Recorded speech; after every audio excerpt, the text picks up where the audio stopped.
Good morning, students. Welcome to class 12, economics. We are doing our second book, Indian Economic Development. बेटा हम अपनी second book कर रहे हैं इंडियन इकोनॉमिक डेवलपमेंट, जिसमें हम अपना चैप्टर कर रहे थे human capital formation in India. India में ह्यूमन कैपिटल कैसे फॉर्म किया जा सकता है, कल हमने पढ़ भी लिया था। What is human capital, what is human capital formation, what are the sources of human capital formation, importance of human capital formation, and what are the problems which are being faced for the human capital formation. ये which are the problems faced in human capital formation. Human capital formation में क्या क्या problem face भी करी जा रही थी।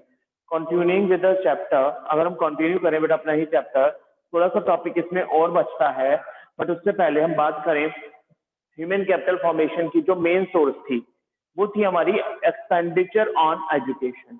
Education हम सभी जानते हैं कि अगर एजुकेशन पर खर्चा किया जाए तो human capital, human assets build up किए जा सकते हैं। Means if we are spending amount, if we are making expenditure on education, the benefits of education will be more than the expenditure incurred on education. Education से मिलने वाले benefit कहीं कुछ ज्यादा होंगे या कहीं कुछ बहुत ज्यादा होंगे in comparison to the expenditure made on education, education पर किए जाने वाले खर्चे से। तो यही हमारा टॉपिक है education.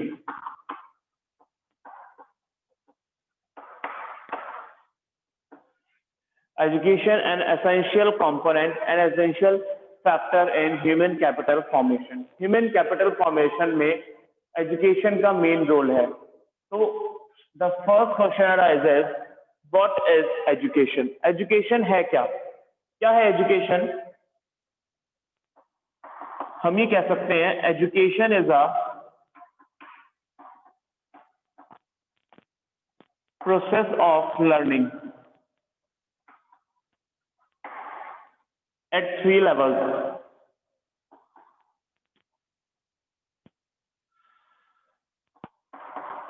Primary,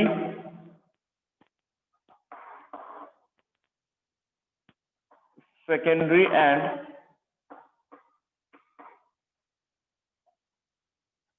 higher level. Education एक प्रोसेस है किसका? लर्निंग का, जो हम 3 लेवल्स पर करते हैं। प्राइमरी लेवल्स पर जो सीखते हैं, सेकेंडरी लेवल पर जो सीखते हैं और हायर लेवल पर जो सीखते हैं। और हम कह सकते हैं education is the process of gaining knowledge. Knowledge gain करना एक ऐसा प्रोसेस जिसके थ्रू हम नॉलेज गेन करते हैं, अपनी स्किल्स को डेवलप करते हैं in order to participate in the growth process of the country, जिससे हम कंट्री के ग्रोथ प्रोसेस में पार्टिसिपेट कर पाते हैं या कर सकते हैं। तो हम ये भी कह सकते हैं education is a process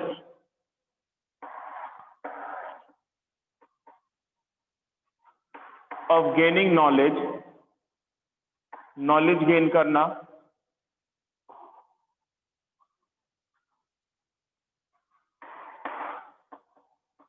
developing skills,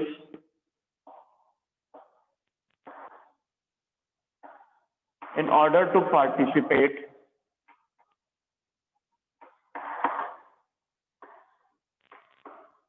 in the growth process. Growth process में पार्टिसिपेट करने के लिए जो हम नॉलेज गेन करते हैं, जो हम अपनी स्किल्स को डेवलप करते हैं, that all constitutes the education. वो सब किसका पार्ट है? एजुकेशन का ही पार्ट है। तो ये हुआ एजुकेशन। हम बहुत पहले से जानते हैं एजुकेशन क्या है। एजुकेशन का मतलब सिर्फ पढ़ाई नहीं है, एजुकेशन कहीं कुछ उससे ज्यादा। एजुकेशन है नॉलेज गेन करना, किसी भी फील्ड में हो सकती है, किसी भी तरह की नॉलेज हो सकती है। That all constitutes the education. Skills develop करना, स्किल्स को और एनहांस करना, स्किल्स को और शार्पन करना, वो सब एजुकेशन है।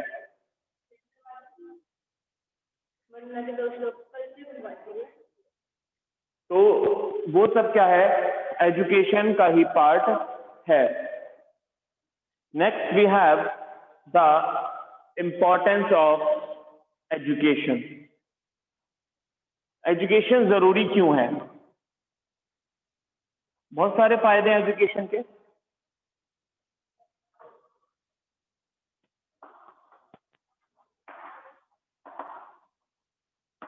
Importance.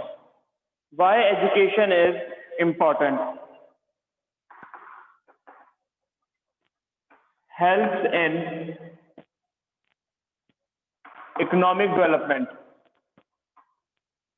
इकोनॉमिक डेवलपमेंट में हेल्पफुल होती है एजुकेशन। इकोनॉमिक का डेवलपमेंट होगा कि जितना ज्यादा एजुकेटेड होगा person, means the person have requisite skills, the person have the knowledge, और वो उतना ही प्रोडक्शन प्रोसेस में पार्टिसिपेट कर पाएगा, जिसकी वजह से इकोनॉमिक डेवलपमेंट भी होगा। Develop human personality.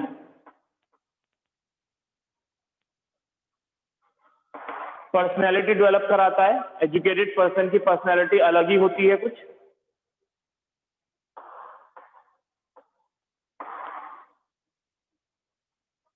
Advancement in thought and action. Thought, thinking power अलग हो जाती है, विचार बहुत अलग हो जाते हैं।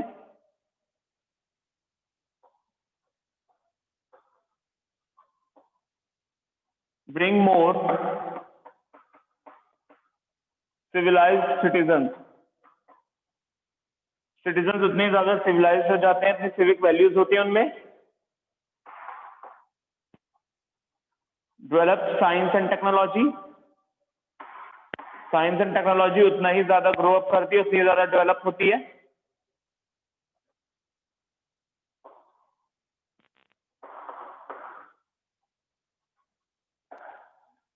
Develops mental power. Mental power उतनी ही ज्यादा बढ़ जाती है।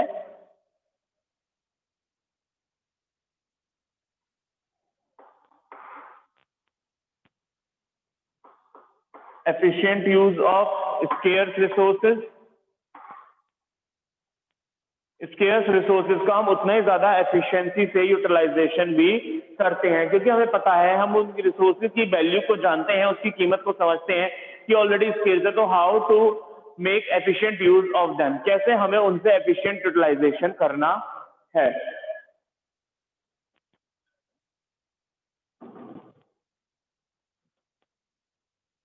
तो ये था बेटा हमारा the importance of education. Education जरूरी क्यों है।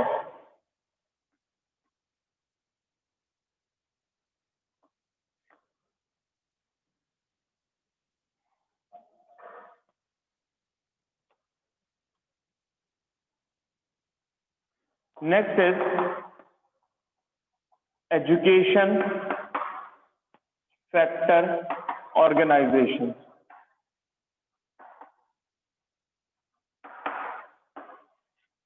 एजुकेशन सेक्टर ऑर्गेनाइजेशन मीन्स कौन कौन सी ऐसी ऑर्गेनाइजेशन हैं जो एजुकेशन के सेक्टर में वर्क करती हैं। First is NCERT. सबने नाम सुना है NCERT, national council of education research and training. NCERT national council of education research and training बेटा क्या करती है, ये बेसिकली एंगेज होती है in designing the study material. ये स्टडी मटेरियल डिजाइन करती है up to the senior secondary level. Senior secondary level तक स्टडी मटेरियल मतलब जो हमारी बुक्स वगैरह, जो हमारे टेक्सचुअल बुक्स होती हैं, कंटेंट्स होता है, वो सारा एनसीईआरटी डेवलप कराती है। Then UGC. UGC is university grants commission. Then UGC, what is UGC? University grants commission. ये बेटा क्या करती है, प्राइमरी फंडिंग अथॉरिटी होती है ये for university education. University education के लिए जो फंड्स प्रोवाइड करती है और एनफोर्स करती है rules and regulations regarding higher education in the country. Country में जो हायर एजुकेशन सिस्टम है, हमारे यूनिवर्सिटी लेवल पर जो एग्जाम्स वगैरह होते हैं, वो सब यूजीसी के अंडर ही होते हैं। Then AICTE, all India council of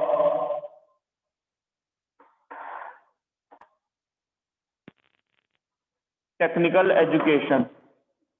all India council of technical association, ये सारे रूल्स एंड रेगुलेशंस बनाती है regarding technical issues. Technical issues मतलब टेक्निकल एजुकेशन। टेक्निकल एजुकेशन कौन से हमारी होती है? Engineering education in the country. तो उससे रिलेटेड सारे जो रूल्स एंड रेगुलेशंस होते हैं वो AICTE के अंडर ही चलते हैं। Then fourth was ICMR,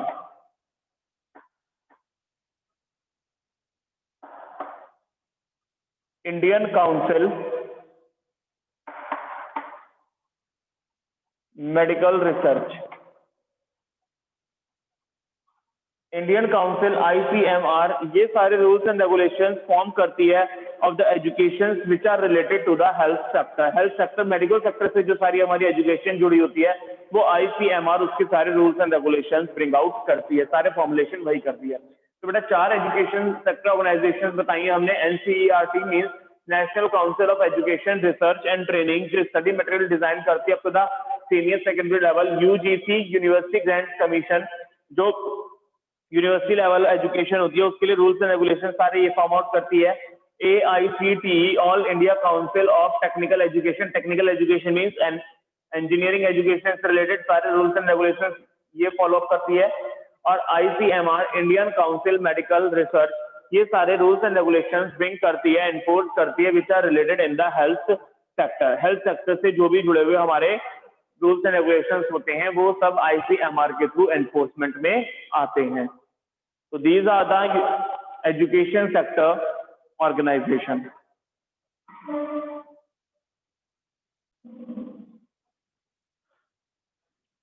next बेटा हमारे पास growth of education sector in India. India में एजुकेशन सेक्टर कैसे ग्रो अप हुआ, कैसे एजुकेशन सेक्टर आगे बढ़ता चला गया। For this year because of कोविड-19 वो टॉपिक हमारे सिलेबस से हट गया है, वो हमारे सिलेबस में नहीं है।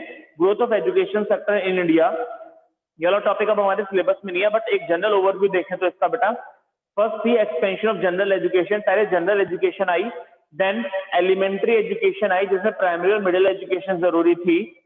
उसके बाद सेकेंडरी और सीनियर सेकेंडरी एजुकेशन आ गई। Then higher education, university level की जो एजुकेशन है वो आई।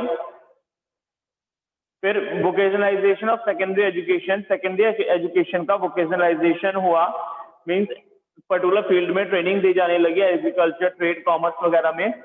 टेक्निकल, मेडिकल और एग्रीकल्चरल एजुकेशन आई। रूरल एजुकेशन अलग थी एंड अडल्ट एजुकेशन अलग थी। तो ये था बेटा growth of education sector in India. हमारे इंडिया में एजुकेशन सेक्टर कैसे ग्रो अप हुआ, कैसे इसकी ग्रोथ हुई, और ये टॉपिक अब हमारे सिलेबस में नहीं है। For this year the topic of growth of education sector in India was deleted, delete हो गया है बेटा ये। देन उसके बाद बेटा हम पढ़ते हैं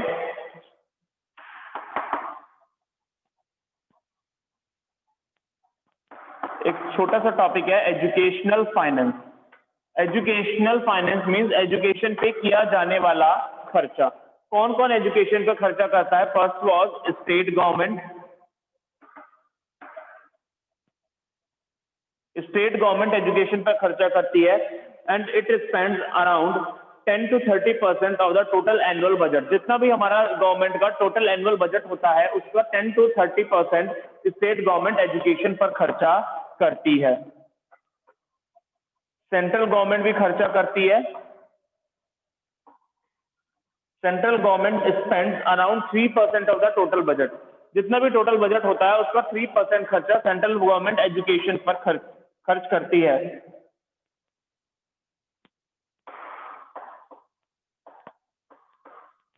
both state and central government, state और सेंट्रल गवर्नमेंट दोनों मिलाकर अराउंड 80 to 90% खर्चा करते हैं एजुकेशन पर।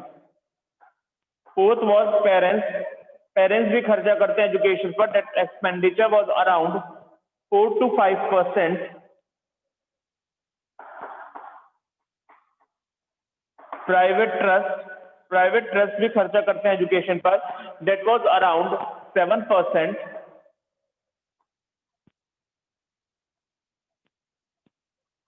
एंड एंडोमेंट पर जो लोग एंडोमेंट के थ्रू खर्चा करते हैं दैट वाज अराउंड 3%। एंडोमेंट आपने एनपी वाले चैप्टर में पढ़ा होगा अकाउंट्स में बेटा, जो स्पेशल ग्रांट्स वगैरह मिल जाती है उसका खर्चा 3%। तो ये जो है ये 6 हमारे पास बताए गए हैं एजुकेशनल फाइनेंस की सोर्सेज। कहाँ कहाँ से एजुकेशन हमारी फाइनेंस हो जाती है, मीन्स कौन कौन एजुकेशन पर खर्चा करता है। Then next we have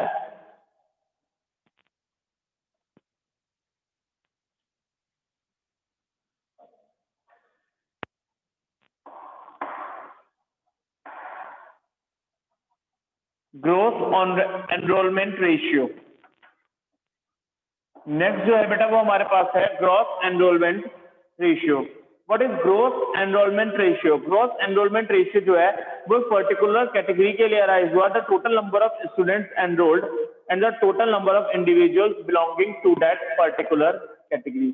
एक पर्टिकुलर कैटेगरी में कितने स्टूडेंट्स या कितने पर्सन लाइक करते हैं और उसमें से कितनों ने अपने आप को एजुकेशन के लिए एनरोल कराया। तो here is the formula, number of students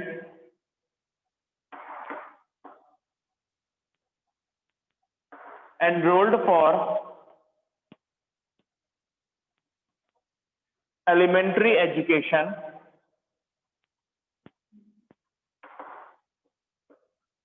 यानी education up to the which is given to the age of 6 to 14 years and number of students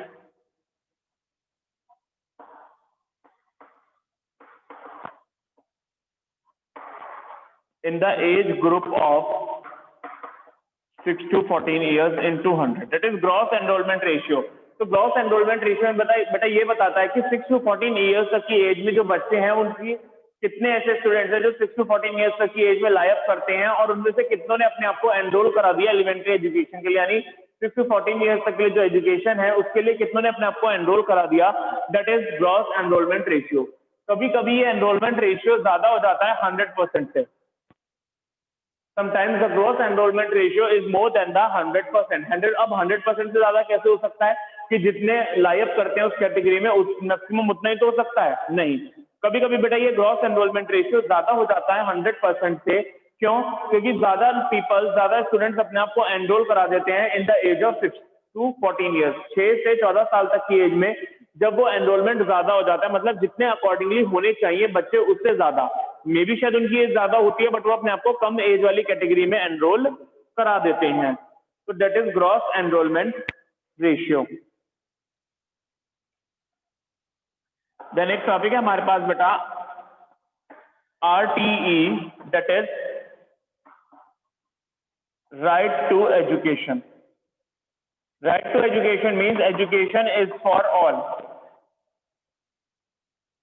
and it was the act was passed in 2009। तो ध्यान रखेंगे बेटा, right to education कब आया था हमारे पास? 2009 में आया था। Known as RTE means right to education. It promotes free and compulsory education to all. सबके लिए कंपल्सरी एजुकेशन होती है, फ्री एजुकेशन होती है। It makes education a right to all in the age of 6 to 14 years. 6 से 14 साल तक के बच्चों के लिए एजुकेशन जरूरी है, कंपल्सरी है और वो फ्री भी कर दी गई है। That is right to education. और ध्यान रखेंगे इसका year 2009।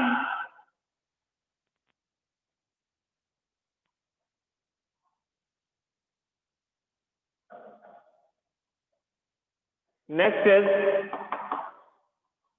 Education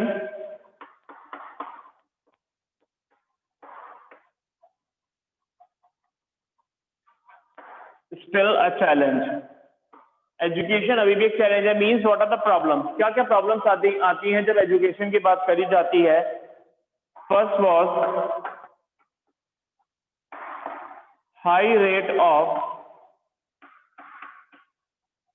illiterate. Illiteracy rate बहुत ज्यादा हाई है हमारे कंट्री में। तो ये प्रॉब्लम आती है एजुकेशन में कि इतने ज्यादा लोगों को कैसे लिटरेट किया जाए। देन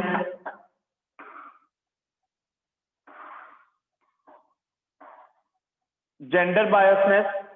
जेंडर बायसनेस एक प्रॉब्लम आती है। Means gender inequality in the education sector, education system में जो है, जिसमें ये देखा जाता है enrolment ratio of female child is comparative low as compare to the enrolment ratio of male child. Female के लिए एजुकेशन अभी भी एक चैलेंज है क्योंकि उनका एनरोलमेंट रेशियो जो होता है वो कम होता है क्योंकि उन्हें ज्यादा एजुकेशन के लिए अपॉर्चुनिटीज प्रोवाइड अप नहीं की जाती।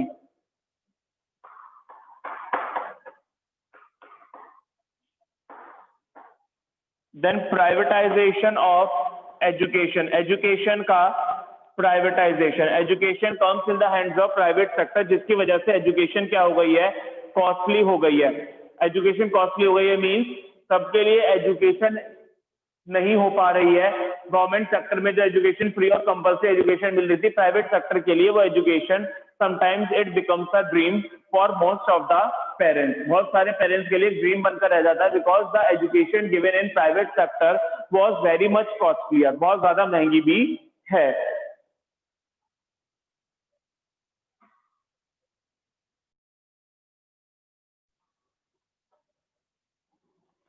नेक्स्ट है बेटा हमारे पास low standard of education.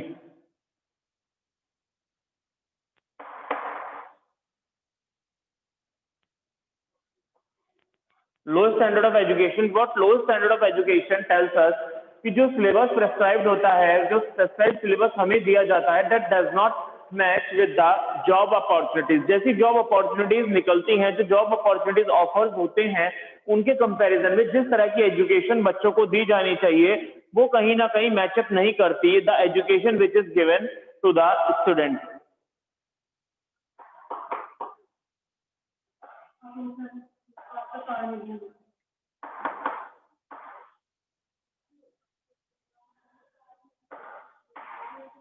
Low government expenditure, government का एक्सपेंडिचर बहुत कम है, मींस एजुकेशन सेक्टर पर जितना खर्चा होना था किसका, गवर्नमेंट का, उसके कंपैरिजन में गवर्नमेंट सेक्टर का एक्सपेंडिचर कम है।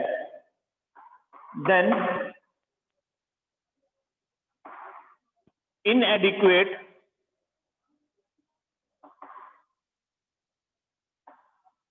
Vocationalisation.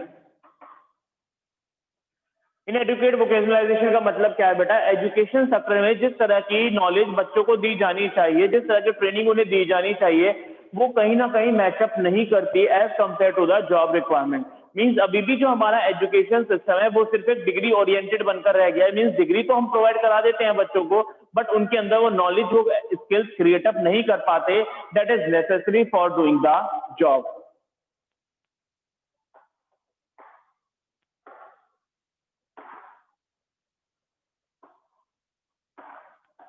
Then the last one was low access level to rural area। जो हमारे रूरल एरियाज है, जो हमारे गांव देहात वाले एरियाज हैं, वहां पर एजुकेशन अभी भी कम है। Means the proper education system was not been established in those areas, in the rural areas.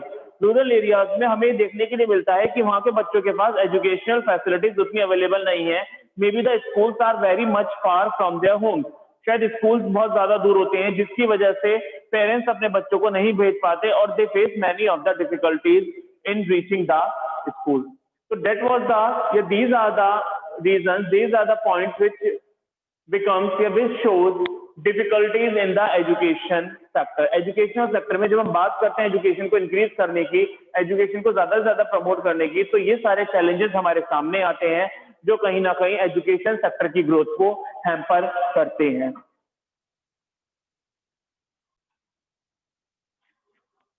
The next topic is future prospects of education। Future prospects of education means future goals of education. Education के increment के लिए what are the future goals, क्या हम plan out कर रहे हैं, क्या हम सोच रहे हैं। फर्स्ट इज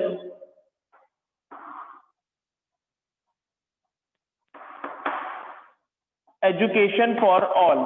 एजुकेशन सभी के लिए होनी चाहिए, that is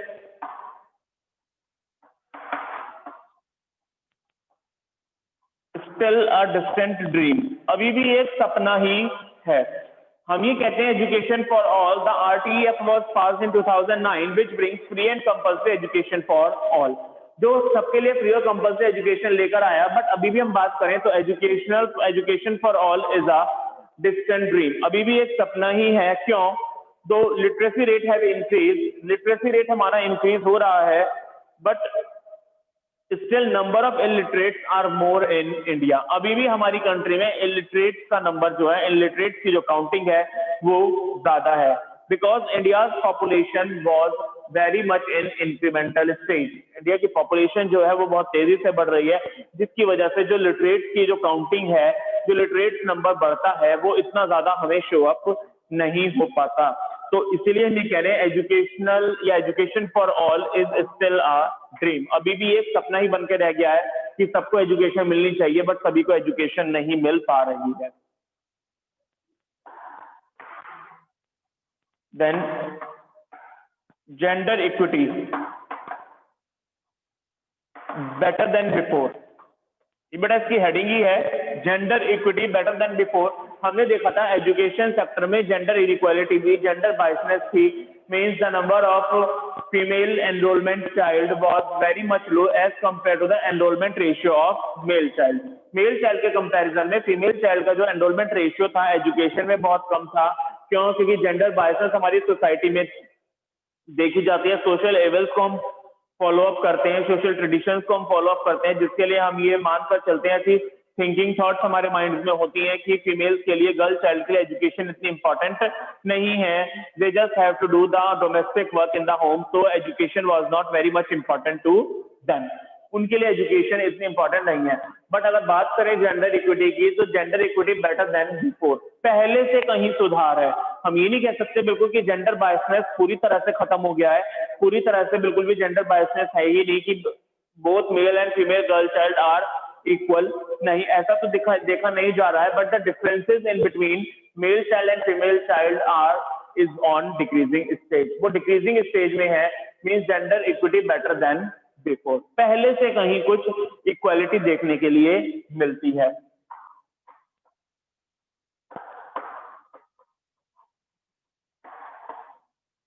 Then the last one was higher education, a few takers। Higher education की जो हम बात कर रहे हैं बेटा, तो higher education a few takers का मतलब क्या है कि up to senior secondary level, senior secondary level के बाद ये beyond the senior secondary level, senior secondary level के बाद जो हमारी हायर एजुकेशन शुरू होती है, means education from the university, education from the colleges, तो उसमें अ फ्यू टेकर्स, उसमें कुछ ही लोग पार्टिसिपेट कर रहे हैं। तो the Indian education pyramid is steep, implies that is less and less number of people reaching towards the higher level of education. Moreover, the level of unemployment among educated youth is the highest. Educated youth, जो लोग पढ़े लिखे हैं, educated youth हैं, उनमें unemployment जो rate है वो ज्यादा शो हो रहा है, अनएम्प्लॉयमेंट रेट उनमें ज्यादा है, वो अनएम्प्लॉयड ज्यादा है, because they did not have the appropriate degree, they did not have the appropriate knowledge which is requisite, which is required for doing a particular job. एक जॉब के लिए जो एजुकेशन होनी चाहिए, एक जॉब के लिए जो डिग्री होनी चाहिए, जो स्किल्स उनके पास होनी चाहिए, दैट दे लैक, उनके पास वो कहीं ना कहीं कमी है। तो हायर एजुकेशन की तरफ अभी भी कम ही लोग जा पा रहे हैं, it lies in only few hands. तो ये है हमारे future prospect 3, education for all, जो इसकी हमने बात करी कि सबके एजुकेशन होनी चाहिए, जो अभी भी कुछ अपना सा ही है, सबको नहीं मिल पा रही है, जेंडर इक्विटी पहले से कहीं कुछ बेहतर है, और हायर एजुकेशन जो कुछ फ्यू हैंड्स में ही लायक कर रही है। तो बेटा that was the topic of education, ये था हमारा आज का एजुकेशन का टॉपिक। इस टॉपिक के साथ by the end of this topic we have complete our chapter number 8 human capital formation in India. इसी के साथ बेटा हमारा चैप्टर नंबर 8 कंप्लीट हो जाता है। होप सबको क्लियर होगा, सबको समझ आ गया होगा।